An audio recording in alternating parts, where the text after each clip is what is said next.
a scholar of the deen, then that is a beautiful, virtuous thing.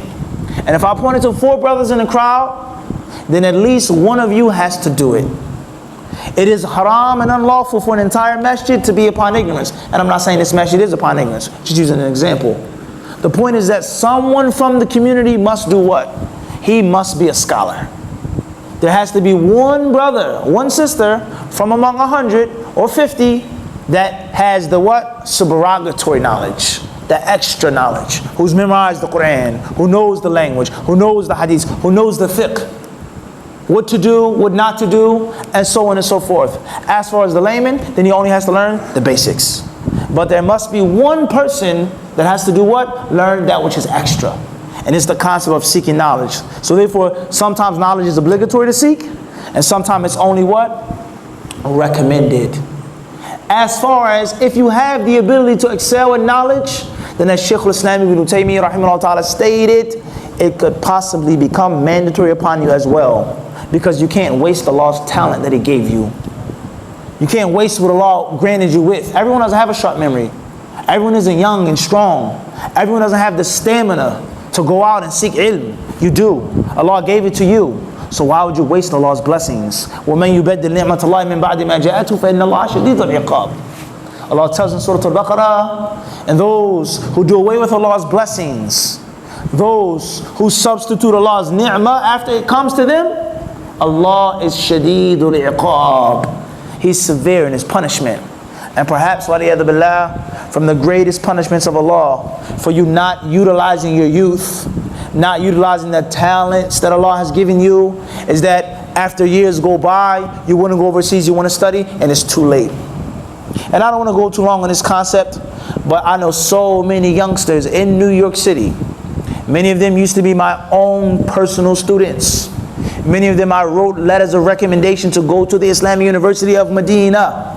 Mufti, I want to go overseas. I says, Tayyib, get your passport, get your things together, let's go. A year goes by, 2 years goes by, 3 years, gets married, has a child, college, parents, and then he comes back and he's 23, 25, 26, says, Mufti, I want to go to Medina. Mufti letter, it's too late. I came to you at 18. You were 19, you were 17. It was the prime age. You can't go to the Olympics now. You're too old. You missed your chance. Khalas.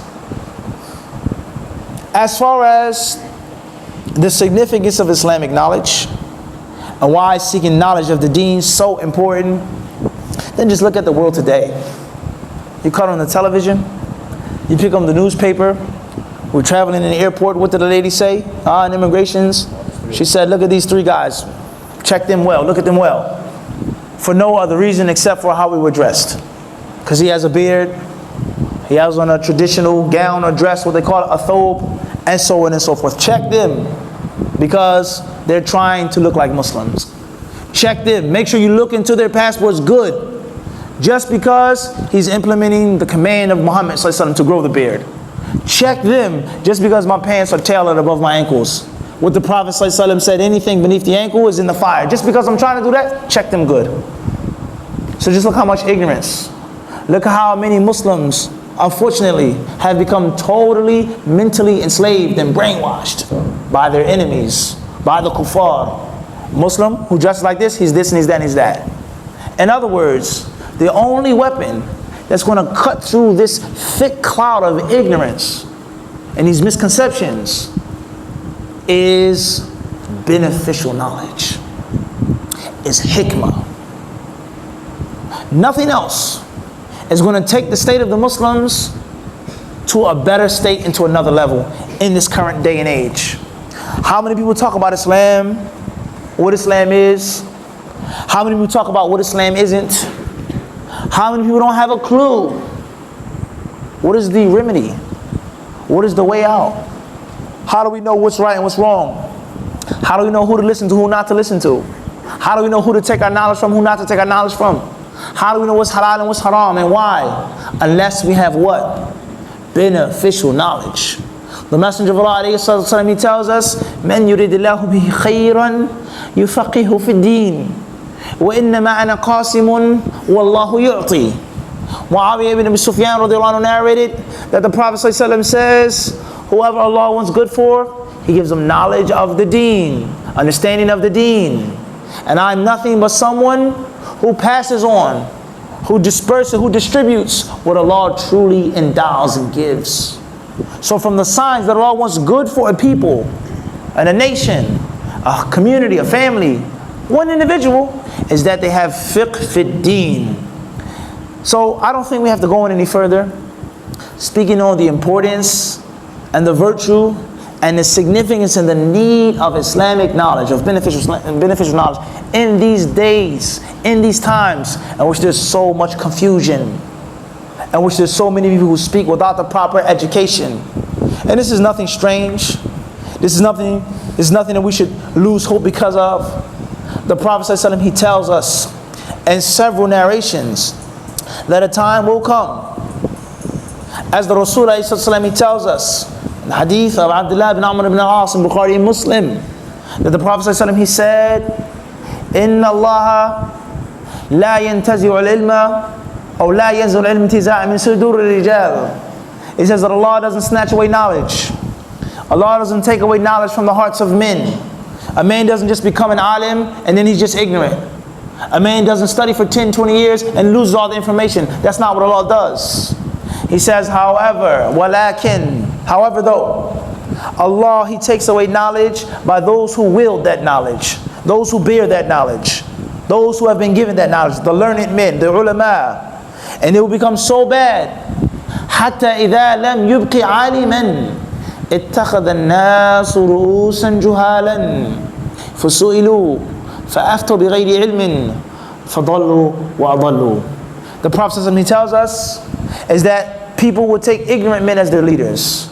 They would have muftis, imams, qadis, scholars, sheikhs, mashayikh, tulab al-ilm, du'at, that have no knowledge, no sound Islamic knowledge, and they will be their leaders. And they will be asked questions. Is this halal? Is this haram? Does Islam support this act? Does Islam go against that act? Does Islam mean peace?